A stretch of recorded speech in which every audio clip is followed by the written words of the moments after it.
Nothing's in plugged into the phone. Is that okay? No, we don't need it. We got it plugged in over there. We're ready to go.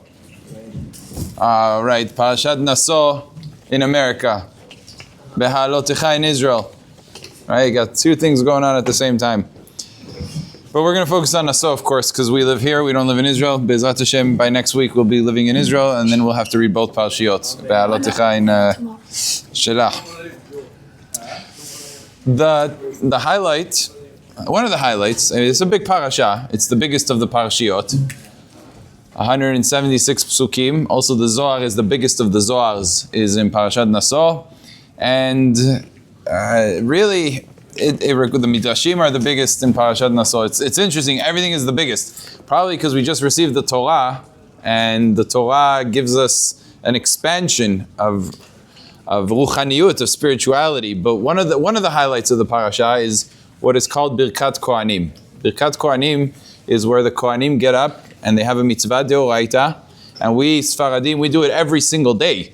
We have Birkat Kohanim, where the Kohanim in the tefillah go wash their hands, go up, and they say a bracha.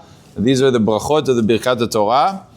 We say it every single day. Every single person in Am Yisrael says it every single day. Because when you say Birkot Torah, after Birkot Torah, we say the Birkat Kohanim. So it's so special that when you have a responsibility. You know, we say, Asher bachar banu mikol ha'amim, v'natan lanu et torato. Right after you finish that bracha, you're supposed to learn. So the one thing out of the whole entire Torah that was chosen to be put as the thing to learn every single day is the Birkat Kohanim, which shows you how unique it is. It didn't choose Bereshit bara Elokim, it didn't even choose Aseret HaDibrot. It chose the Pesukim of the Birkat Kohanim, because really, what does that represent? What is a Birkat Kohanim? It's not just a blessing, which in itself is very special. To have a blessing from HaKadosh Baruch Hu is obviously not a small thing, but it's a uniqueness that Am Yisrael has a relationship with HaKadosh Baruch Hu, where we say, Yisa Hashem panav elecha. Yisa Hashem, you know what those words mean? Yisa Hashem.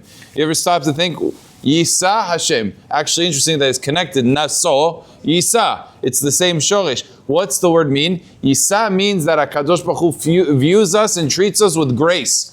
Elevated above everybody else. Yisa Hashem. Hashem treats you on a higher pedestal. He respects you more. You're closer to Hashem than everybody else. So the angels complain to HaKadosh Baruch Hu. It's not fair. You yourself said in the Torah, Lo yisafanim velo yikach shochad. How do you act like this with Am Yisrael? You said in the Torah that you don't. You don't play favoritism. You know the America, they have in their courts, the American courts, they have a statue of Lady Justice. You heard of Lady Justice? You guys know Lady Justice? What's the one thing characteristic of Lady Justice? Blindfolded. She's blindfolded. Very good. She's blindfolded. Why? Because she's not supposed to see the difference between this one. He's tall, he's short, he's a businessman, he's not successful, he's rich, he's poor. Justice is blind. It doesn't matter. Color, he's black, he's white, he's this, he's orange. It doesn't make a difference. All the colors, all the people, justice. It's blind. It doesn't see. That's Asher lo yisafanim. Hashem doesn't do favoritism. So the Malachim say, how come you write in the Torah you don't do favoritism, and then you give a blessing to Am Yisrael? Oh, I'm going to be favorite to you. You're my favorite. So the Malachim say to HaKadosh Baruch Hu. HaKadosh Baruch Hu responds back to the angels. He says, well, how could I not play favoritism? Look at what Am Yisrael was given a mitzvah. One of the main mitzvot that we have on a daily basis is Birkat HaMazon. People that eat bread, it's not so in style. It used to be in style. Today, now, it's not in style to eat bread. It's too many calories, it's too much, carbohydrates and whatever. They say, hey, you don't eat bread so much. People don't eat so much anymore. But the truth of the matter is, the Gemara talks about having bread in the morning, and it's important, it's value, because it keeps a person going, and he doesn't need to eat so many snacks during the day. When he eats a good meal in the morning, it keeps him for the rest of the day, and then he just needs to eat a little bit at night, but he's basically set for the day. So it's actually very important to eat a good meal. The Chafetz Chaim was very particular. You would see Talmidei Chachamim, not just regular people. You would see Talmidei Chachamim, and you would see them eating just like, a few biscuits and some tea in the morning. He would get upset at them. He says, what is this? This is not a meal. You have to have an actual meal. And he would criticize anybody that did not go ahead and eat a good breakfast, because it was important for learning. It was important for Torah. It wasn't because he was indulging. The Chafetz Chaim was the least indulging person in the world. But because Torah was so important, and how are you going to be able to learn to your fullest capacity if you don't eat well? You have to eat well. Otherwise, you're not going to be a fighter for Torah. And that's what he was very careful about that. So Birkat HaMazon is a mitzvah. Some people do it on a daily basis. Some people do it twice a day. Some people do it once a week, whatever. But it's definitely a mitzvah that's on the radar of things. So HaKadosh Baruch Hu says, look at this mitzvah. How did I command the mitzvah? I commanded that a person eats and is satiated. It says, Ve'achalta ve'savata uverachta. If you're satiated, you have to say, what if I'm not? What if I only have a little bit of bread? What if I have a slice of bread? It didn't satiate me. Do I have to say Birkat HaMazon? The Torah says no. Torah does not require Birkat HaMazon if you're not satiated.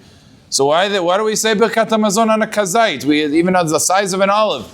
That's our chumrah. That's our stringency. That Am Yisrael took it upon themselves more than HaKadosh Baruch Hu asked.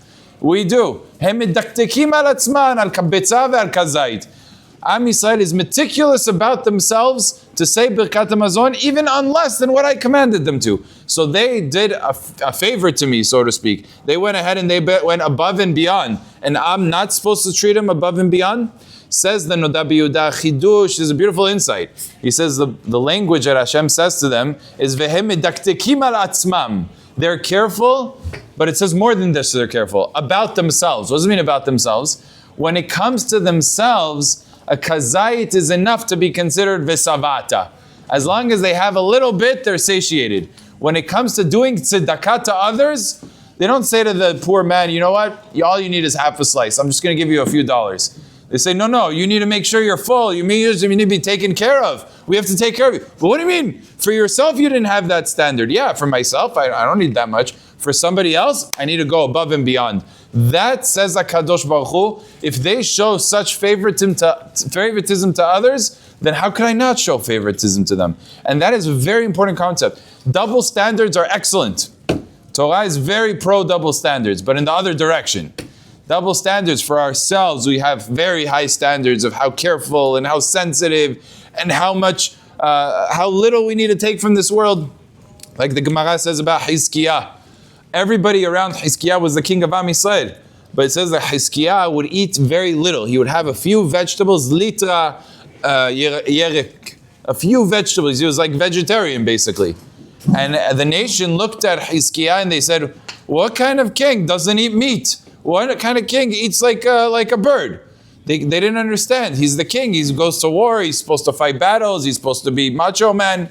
How could it be that he eats so little? They couldn't understand. Chizkiah for himself, bare minimum. For everybody around him, shefa, beracha, he supplied them, poor people, everybody around.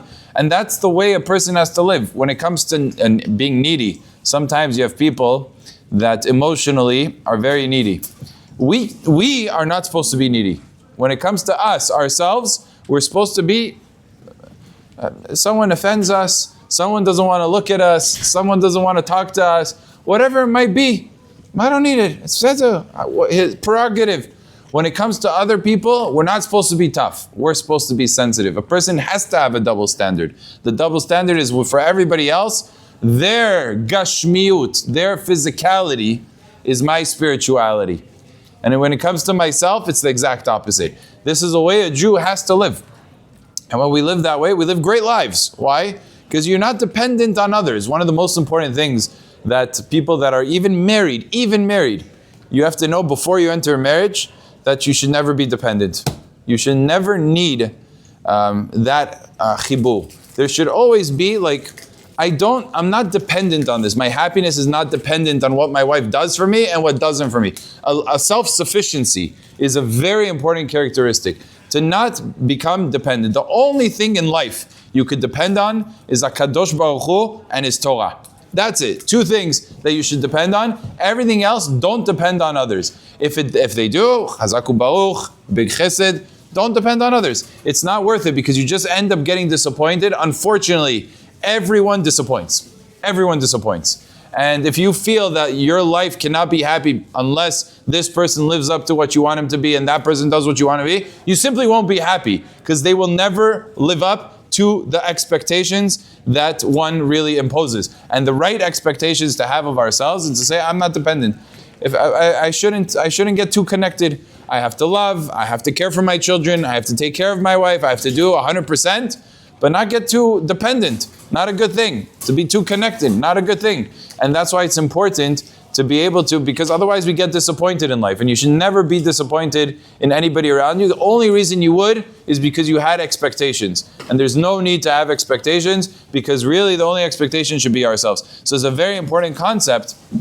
But HaKadosh Baruch Hu says to Am Yisrael, Birkat HaMazon, they take so seriously, they take it more and above and beyond what they are required to do. So as I was mentioning, I really wanted to start with Birkat HaTorah, not Birkat HaMazon, and the idea that runs off of Shavuot. As we mentioned, Birkat Kohanim, there's a lot of brachot going around. Birkat HaTorah, Birkat HaMazon, Birkat Kohanim, all these amazing berachot up in the air. All of this is out of Shavuot. So one of the things that we say in the holiday of Shavuot, in the Birkat HaTorah, is Asher Bachar Banu Mikol Ha'amim, that we are a chosen nation. Hashem chose us above all the other nations. We shouldn't be embarrassed by that, and we shouldn't feel that some inferiority complex. Opposite, Am Yisrael is the Am Segula. We are the chosen nation. Ata bechartanu mikol ha'amim. We say this every tefillah of the holidays. We say Hashem chose this nation. That means we are elevated above the nations. There's no other way to slice it. We are an elevated nation. That being said, one can ask a question. Asher bachar banu, really? We know in Shavuot that wasn't the case. The holiday of Shavuot teaches us that HaKadosh Baruch Hu, before he gave Am Yisrael the Torah, he actually offered the Torah to every nation. He offered the Torah to Esav, he offered the Torah to Ishmael, he offered to Ammon, he offered to Moab, he offered to Russia, he offered to America. Everybody turned it down. 70 nations were offered the Torah. Hashem said, here, there's 613 mitzvot. Do you want this? And they all said, no, thank you. What if they would have said yes? What would have happened? They would have received the Torah. If Hashem is offering, he's a legit, he's not a crook, chas v'shalom, right? He's a legit offer. He's giving them the chance to accept the Torah. They said no. So then he came to Am Yisrael and he says, do you want the Torah? And Am Yisrael said, nah, seven ishma. Yes, we want the Torah. Oh, I chose my nation. That's called choosing? That's called choosing? Imagine a person had a daughter, and his daughter wasn't exactly the best midot, wasn't exactly the sharpest person, didn't have the most pretty face exactly, and he offers her to shiduchim. And one guy turns her down. The next guy turns her down. The third guy turns her down. The fourth guy down. After 20 guys, finally there's a guy that comes around and says, you know what? I'll marry her. Aha, you see, I chose you from all the other hatanim. You were the one I selected. This is living in a fantasy. What are you talking about? You didn't choose nothing. Everybody else turned her down. He's the last person. You have nobody left. He's the only one that accepted. You chose him. That's called choosing. So how do we justify Asher bachar banu mikol ha'amim? What Asher bachar banu? Hashem took the Torah to all the nations. It's a question. There's another question. The Gemara in Avodah Zarah brings down that HaKadosh Baruch Hu in the future, this Gemara is a unique Gemara. The Gemara doesn't always talk about the future. Actually, pretty rarely. You don't find many Gemarot talking about the future. But this Gemara says, in the future, HaKadosh Baruch Hu is going to take a Sefer Torah, simply put it in his lap, right? Obviously, he's eno guf, venot demuta guf, but it means HaKadosh Baruch Hu is going to take the Sefer Torah and say to all the nations, whoever kept this Torah, come and receive their reward. Reward, the bank is opened, come receive your reward. You have a lot of withdrawals. So what happened? All the nations start coming, Rome starts coming, Edom, America, everybody comes. And HaKadosh Baruch Hu turns to first Edom, then to Iran. I don't know why Iran even thinks to come. But Iran's going to come, everybody's going to come. And Hashem's going to say, but you didn't keep any of this. You didn't keep the Torah. You didn't keep anything. Yeah, but we helped Am Yisrael. He says, you helped yourself. You didn't help Am Yisrael. No one's going to receive reward. They're all going to be turned down. As the Gemara says that the nations turn to HaKadosh Baruch Hu and say, it's not fair. You gave Am Yisrael the Torah. Why don't you give us a mitzvah? Hashem said, Mish tarach be'erev Shabbat, yochal be'Shabbat. You want to receive reward, you have to do something. You have to do some work. They said, give us a mitzvah. Give us a chance. So Hashem says, fine, I'll give you the mitzvah of Sukkah. I have only a small problem. Now it ended up, you know the end of the story, right? They end up, okay, they have the mitzvah sukkah, Hashem brings out the sun, it's a super hot day, 120 degrees, the goyim can't stand the heat, they leave the sukkah, they kick their way out the door, they kick the sukkah, and of course Hashem says, you can't even handle one mitzvah, you want to talk about 613. That's the Gemara. The problem is that literally about 30 lines before in the Gemara, 30 lines before, not like 50 pages before, 30 lines before, the Gemara says, Hashem took the Torah to all the nations and gave them every opportunity in the world to accept the Torah, and they all said no. So what's going on? What's their argument? He offered you the Torah. You said no. You know what the Torah has in it? Mitzvot. You said no. Why are you asking for mitzvot now? You were given that chance and you turned it down. What is this conversation? Give us a mitzvah. What are you talking about? I gave you. You said no. So what do you want? So what's happening, or what's being advanced now? So the answer to both of these questions are both very strong questions. The answer is with the story. The story is a true story that happened in the times of Rabbi Akiva Eger in Pozna. Pozna was the city, and Rabbi Akiva Eger was the Gedol Hador, he was the Rav of the city. He was a great man. Himself, obviously, every yeshiva knows Rabbi Akiva Eger. People work hard on the Torah of Rabbi Akiva. Rabbi Akiva Eger was known for his questions. His questions were rock solid, ironclad. You would think you had an answer, and you would prove against every single possible answer. To the point that one time they came to Rav Shach, Zecher Tzadik V'Kadosh Yivracha, and they said to him, this Rabbi Akiva Eger, you're working so hard to answer, there's a simple answer to his question. His eyes like opened up. He says, you think you could answer Rabbi Akiva Eger's question by pulling it out of your sleeve?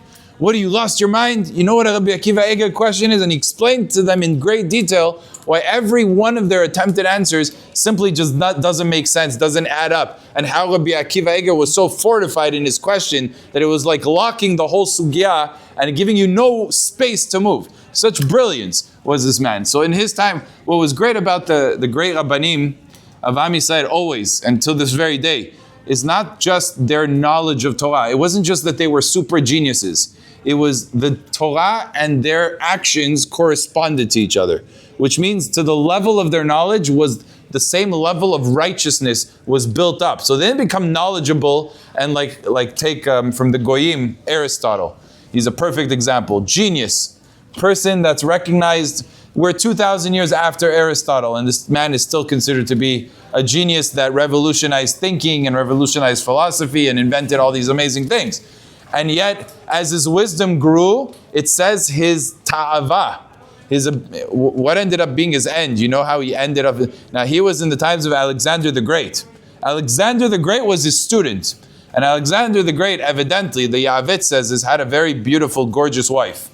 And Aristotle noticed her and was enamored by her gorgeousness. And he tried to find he was a very smart man and very a person that can lure with his words, with his wisdom, was very, very cunning in his ability. So he was constantly trying to essentially solicit the wife of Alexander the Great. And this is Mamash, he's already like 70 years old. He's one of the geniuses, has everything, students learning under him, the whole world revolves around Aristotle. And eventually he sets the time and they meet in this room, but she evidently was not that interested in him, and she told Alexander the Great that this is what's going to happen at this and this time. And Alexander the Great caught them red-handed. He caught what he was doing, what Aristotle was trying to attempt to do, and he wanted to kill him on the spot. The problem was, even someone as great as Alexander the Great knew you can't just kill Aristotle. He's like, okay, I can't kill him, but I'm going to subject him to tremendous torture until he ends up dying, and there's too much on the line to just kill him. So whatever. He eventually got rid of him. But this was his end. He ended up dying a death that was disgraceful, because knowledge of secular studies and the way you act have nothing to do with each other. And they would ask him, like, you're such a wise man. How can you do low things like this, animalistic things? Basic human morality. He's like, what does wisdom have to do with how I act? He couldn't see the connection. The Chachmei Torah were the exact opposite of that. The level of their Torah knowledge was the level of their righteousness. And one night, Rabbi Akiva Eger was learning in his room, in his Bet Midrash at home. Nights you had to light candles, it's pitch black, and he would sit and learn. He learned until the early hours of the morning. And unusually, he knocks on the door. Opens the door, it's two ladies that look miserable. They're crying. He's like, they're not even able to get out words because they're so sad. And he says, what happened? What's going on? And they tell him the whole story. They're from a village that's a bit far away, and they traveled all the way to the house of the Rav because they're in a very serious problem. It's a question of life and death. It's an emergency. Their husbands were just taken into prison because they weren't able to pay financial debts to the landlords, and the landlords threatened them that if they don't, in 1 week's time, provide the necessary funds that they owe to the landlords, they will be killed. And a little bit of a contradiction, but Goyim, what can you do? How are they supposed to raise funds when they're in prison? They said, figure it out. You're Am Yisrael, you know how to figure these things out. The women were coming to Rabbi Akiva Eiger crying, we don't know what to do. Our husband, if we don't provide the money, they will be killed. Both our husbands, both of them were in the same situation. Rabbi Akiva Eiger was thinking, it's life and death. How am I going to save these women? 11 o'clock at night, I have to act. What do I do? So the only place that right now would have any Jews, Bichlal, in the entire city, is in the middle of the town square. There's a bar over there. But what kind of Jews are over there? The sort of the lowest of the low. People hanging out at bars 11 o'clock at night when you have families and you have... how am I going to even speak to them? He says, Siyata Dishmaya, I can't not do anything. He tells his son, let's go together. We're going to go to the town square and we're going to go into the bar and we're going to speak. Whatever happens, happens.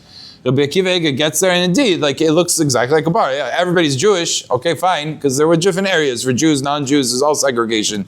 Everybody's Jewish, but Rabbi Akiva Eiger sees the people. He sees these people are empty of everything. Forget Torah, empty of values, empty of life. They don't even care about their own families. They're just getting drunk 11 o'clock at night. Who am I going to be talking to? They're all half drunk already. Rabbi Akiva Eiger says, I have to do my job. He gets up and he starts speaking from his heart.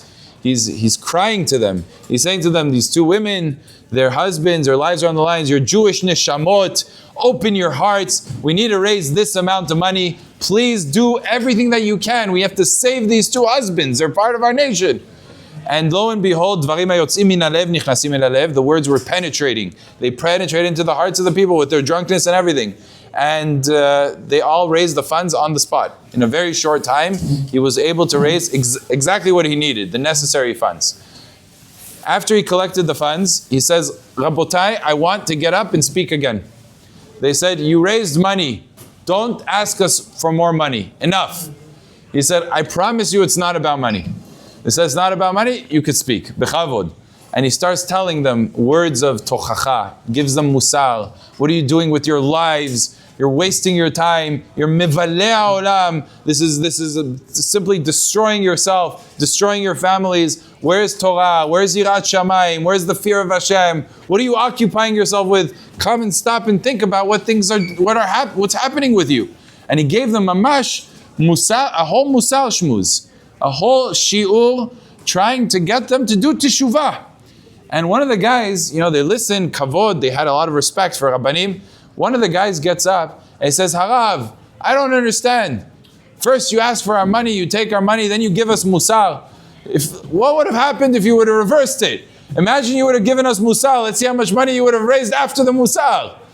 And Rabbi Akiva Eiger was silent for a second. He was caught off guard that somebody said, if it would have reversed, it wouldn't have looked the same. He said, let me tell you. He gathered himself and he said, every single day, I pray for everybody here. That I care deeply. Every single person here should be chozer b'tshuva. So he said to them, except I understood that if I ever come into the bar and start rebuking and start saying and start criticizing, you would never listen. The heart is a heart of stone. You would never listen to me. And it would only make it worse because once you're rebuked and you don't listen, it's a worse thing. It's a worse crime. Mutav shi'u shogegim v'ariyu mizidin. What changed now that I came with the opportunity of a mitzvah and your heart that was stone did this incredible mitzvah, a crack started to seep in.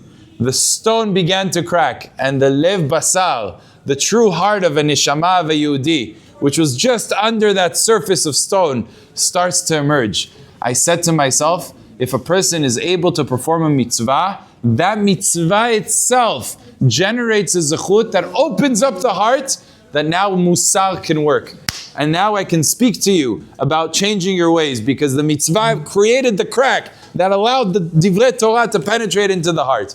He said those words mamash from his heart. It came mamash genuine. He really did care. It wasn't a joke. He cared about every single Jew. And indeed, what ended up happening is many of the people in that room were chozer b'tshuva. Many of the people took his words to heart, and they left those ways, and they went in the ways of Torah. They started being kovei itim, they started learning, they started succeeding, and they saw a lot of blessing in their lives. Why am I saying this story?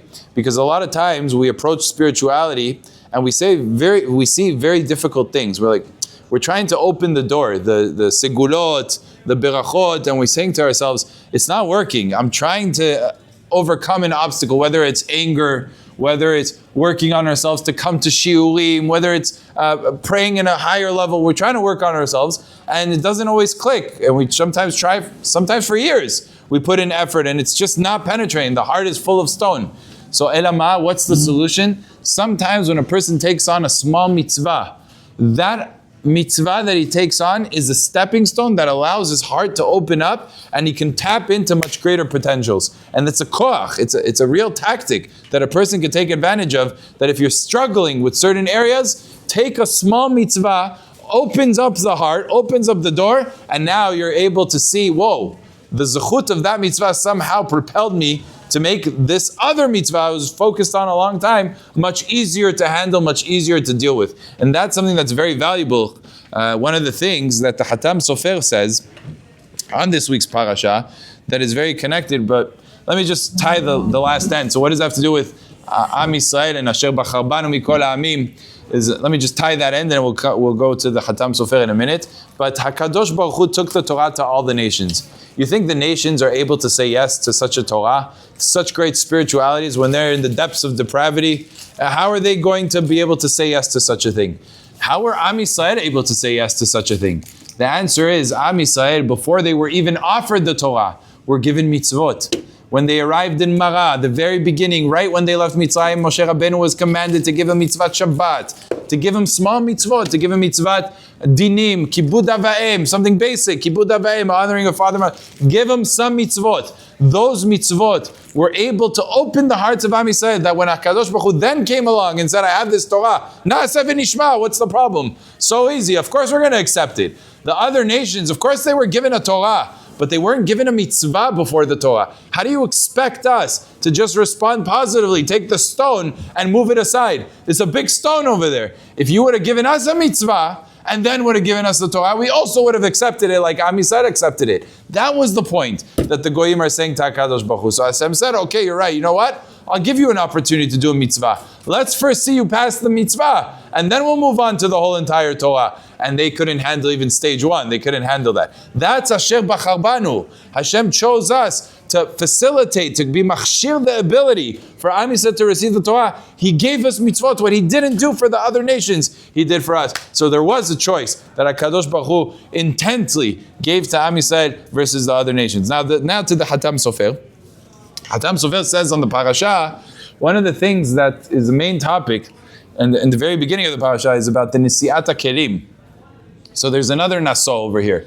Nasso also means to lift up. And Shevet Levi was commanded to lift up the utensils. That was their job, is to carry the utensils of the Mishkan. Later on, it was the utensils of Bet HaMikdash, but in the time they were in the desert, it was the utensils of the Mishkan, and to move them from place to place. As we know, the Am Yisrael traveled a lot. They traveled from one area to another area, and someone had to carry all the utensils. They were portable. So that was the job of the Leviim. But the Pasuk tells us, Ve'et kol asher ye'aseh lahem ve'avadu. There's an expression over here, ye'aseh lahem, will do for them. Ye'aseh means someone else will do for them, ve'avadu, and they will work. Says the Hatam Sofer, beautiful. He says, a lot of times we think baracha emerges from HaKadosh Baruch Hu. HaKadosh Baruch Hu is, of course, the source of all blessing. And one day Hashem decides He's going to give this person beracha, that person beracha. This one He's going to succeed in what he was failing in up until now. And that's how we think the world works. And it's a big mistake.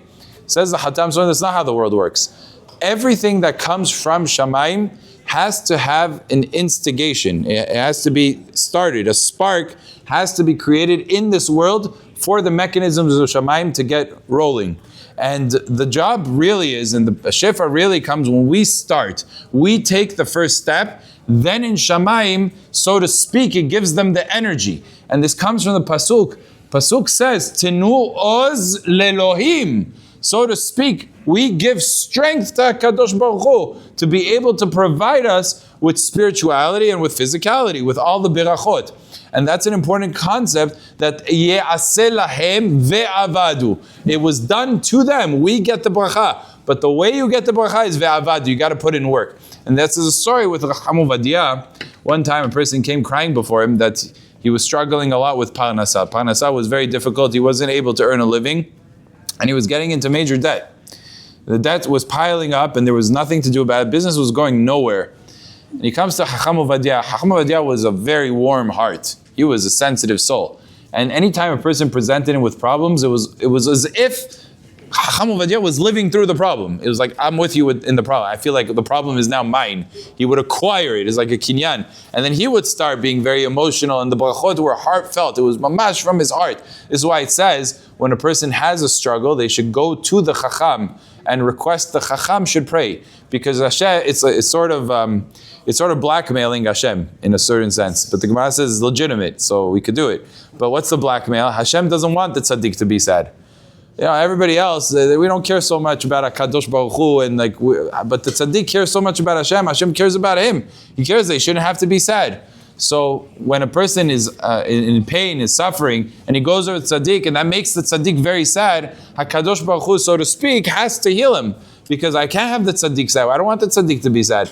Maybe this person deserves to be sad, but why does the tzaddik deserve that? So it has a segula, it has the ability to help this person in his problems, just going to the tzaddik and asking for a bracha. They come to Chacham Ovadia, he came to him, this man, and Chacham Ovadia was so pained by it, he gave him such a warm bracha, such a beautiful bracha. And at the very end, Ovadia was a very wise man. He didn't just give out brachot. He wasn't a Hasidic Rebbe. He says to him, bracha, if you want the bracha to work, you have to take upon yourself Talmud Torah. Even a half hour, you need to learn every single day. A half hour, take upon yourself, and give ma'aseh. Ma'aseh means every shekel you earn, every dollar you earn, give 10% from that. And this person, Be'emet, wasn't so careful, but not about ma'aseh. He wasn't meticulous. He would give tzedakah, but he wasn't meticulous to do exactly 10%. His Torah learning was iffy. It was on, off. He said to himself, I'm going all in. And he decided, yes, I'm going to start Maaser, exactly, taking accounts and everything. And he learned for a half hour. Be'emet, the man saw bracha, unbelievable bracha. He ended up becoming so successful that next time he came back to Chacham Ovadia, he was already one of the biggest supporters of Torah in Eretz Yisrael, meaning his business grew exponentially. He was successful. He comes back to Chacham Ovadia. He says, Arav, your bracha is amazing. I don't know what happened, but your blessing was unbelievable. He says, Zelo kesem. It's not magic. Some magical show, I give brachot and it happens. You are the one that built the pipes for the bracha. It was your actions, the fact that you went ahead and you learned Torah and you gave ma'aseh, you built the piping system that allowed the bracha to get channeled and brought down to your world. That's, Rabotai, what the Hatam Sofer is saying. Et kol asher ye'aseh lahem. Everything that's done to us, to us. Right? Ve'avadu. But how does that happen? It doesn't happen like that. Ve'avadu. Through our work, that's what brings down the shefa, and that's what brings down the bracha. So we have to take that first step, and when we take that first step, all of a sudden we see that all of the gears of Shamayim start turning, and beracha is showered upon us. One of the topics in the parasha is a topic of Nazir. And the pasuk does say, Ki yamut met alav befeta pitom. V'timeh rosh nizro. One of the halachot of a Nazir could be for a set period of time. It could be for 30 days. It could be for 5 years. A person could decide how long he wants to be a Nazir. But one of the rules of a Nazir is he's not allowed to become tameh. He's like a kohen. He can't just go ahead and be impure to a person who's a deceased, a dead body. He's not allowed to. But sometimes it's not in your control. What if you're in a room, everybody's alive and well, and all of a sudden the guy just has a heart attack and he dies? So Torah anticipates that. Torah says, "Chi yamut met alav befeta pitom." If a dead person dies upon him, all of a sudden. And you look at the pasuk on its face and you're thinking grammatically, you're saying, wait a minute, dead person doesn't die. If he's dead, he's dead. How do you have yamut met? A dead person dies. So he's not dead. Yamut hai. A person who's alive dies, not a person who's dead dies. What's the Torah trying to say over here? So it's a beautiful pshat. A lot of times, a person can accept things upon himself for two reasons. One is high levels, and one is not so pure. Nazir is very similar. A Nazir, a person could say, I'm on a very high level, and I want to get even higher. How am I going to get higher? I'm going to make myself a Nazir. I'll be even closer to HaKadosh Baruch Hu. I'll be connected, and I'll be even more inspired. But there's another type of Nazir. There's a type of Nazir who says, okay, I feel like I'm really getting close to the edge of sin, and the Yetzer Hara is really getting a hold of me. I got to take a step back. I got to do something drastic. I got to change my ways. And he becomes a Nazir, also pretty noble, but it's not the same thing. It's not the same connection and love of HaKadosh Baruch Hu. It's not exactly the Shem Shamayim. It's not on the highest level. So what HaKadosh Baruch Hu sometimes will do is he'll recalibrate the person. He says, this man, he accepted Nizirut. He did a good step. He accepted Nizirut to stay away from Yetzer Hara. Wonderful. But it wasn't on the highest level. His kavanah, his intent wasn't 100% pure. How do I get him to do pure intent? Says HaKadosh Baruch Hu, I'm going to have a person who was supposed to die 3 days ago. I'm keeping him alive. Why? Because I want the Nazir to walk into that room and then immediately I'm going to kill that guy. Why? Because I want him to become Tameh. Why do I want the Nazir to be Tameh? Because I want him to restart the Nizirut. Now the second time around he's going to restart it, he's going to be doing it on a completely different pedestal, different level. Be completely focused. I want to do this to connect with HaKadosh Baruch Hu. So Hashem restarts the system. You can't restart Nazir. You accepted it, you're stuck with it. But Hashem could restart the Nizirut, and now you could accept it on higher levels. And a lot of times, this is one example of something that we have to have a perspective in our lives. A lot of times we feel we have setbacks. Like this Nazir, he feels like there's a setback. Like, oh, I wanted to do something good and I was stopped by HaKadosh Baruch Hu. Why is Hashem stopping me? Hashem's not stopping you. Hashem's restarting you because He wants you to do it on a better level. I'll give you another example. This is a story with the Chafetz Chaim. Everybody knows the Chafetz Chaim of Yisrael Yai Cohen. He was the author of the Mishnah Berurah. He wrote the most greatest halachic work of the last 100 years. Mishnah Berurah is a work that's a cornerstone of everybody. Every single yeshiva, they learn the Mishnah Berurah because you have to learn the Mishnah Berurah to know halakha properly. Even if you're Sfaradi and you don't follow the Mishnah Berurah 100%, but you have to learn that system in order to be able to determine halakha in the highest level. So it's an incredible work, very high level. When the Chafetz Chaim wrote the Mishnah Berurah, there was printing presses. And the printing presses had gilyonot, which means folders. For every single section, every single few pages had its own section. And they would print this section, and then they would print the other section, then they would bind it together, and that's how it would work. So Chafetz Chaim one day was by the printing press, and he heard that there was a big fire.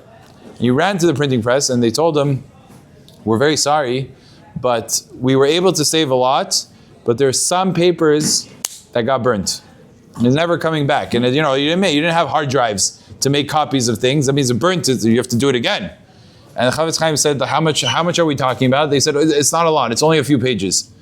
Chafetz Chaim, they expected that, it's not a simple thing to go back and to rewrite and to redo. This is hours, and you need your sfarim, you need your peace of mind. There's a lot that goes into writing. And they thought that Chafetz Chaim was going to, maybe fall into depression, maybe just be very sad, maybe just say, I don't know how I'm going to do this. But the Chafetz Chaim was the exact opposite. He said, really, that's what happened?